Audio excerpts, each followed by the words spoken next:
नमस्कार, आप देख रहे हैं केडी न्यूज। केडी न्यूज में आपका स्वागत है।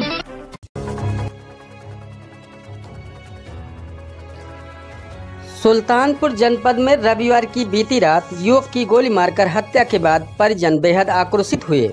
हाल ये रहा कि पोस्टमार्टम के बाद शव को सड़क पर रख दिया गया और हत्यारोपियों की गिरफ्तारी के और आर्थिक सहायता सहित कई मांग को लेकर परिजनों ने रोड जाम कर दिया और प्रदर्शन करने लगे थे।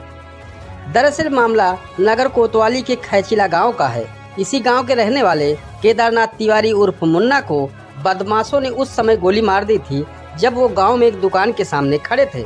घटना को अंजाम देने के बाद बाइक सवार बदमाश मौके से फरार हो गए थे। आनंद फानन में केदारनाथ को जिला अस्पताल लाया गया, जहां डॉक्टर ने उन्हें मृत घोषित कर दिया था। इस घटना के बाद परिजनों में कोहराम मच गया था। सोमवार को दोपहर पोस्टमार्टम के बाद जब केदारनाथ का शव गांव पहुंचा तो परिजनों ने उनका शव रखकर सड़क पर रख दिया और हलियापुर सुल्तानपुर रोड जाम कर दिया।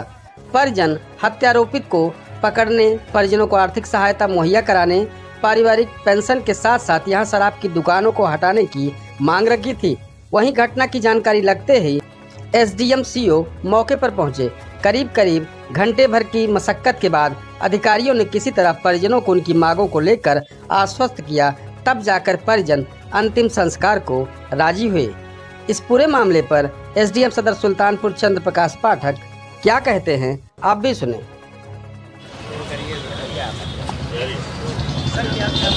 कितने दिन पहुँचे?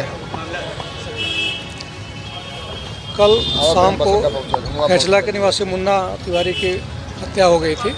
उसी के संबंध में पोस्टमार्टम के बाद आप यहाँ पे ये लोग बैठे हुए थे। इनकी मुख्य मांग थी गिरफ्तारी की जाए, जो भी अभियुक्त है उनकी गिरफ्तारी की जाए।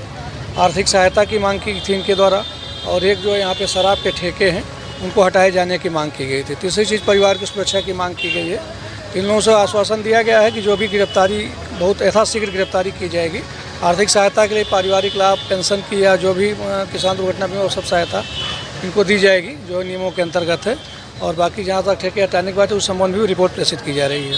सुरक्षा के लिए भी कुछ फैसले की बात हुई है? सुरक्षा के लिए इन लोगों ने शस्त्र की मांग की गई है। जब इनका आवेदन किया जाएगा तो उस पर प्राथमिकता के आधार पर विचार किया जाएगा। बाकी पीआरवी वगैरह रहेगी यहाँ गाँव पर, सुरक्षा की इनकी पूरी सुरक्षा की जाएगी।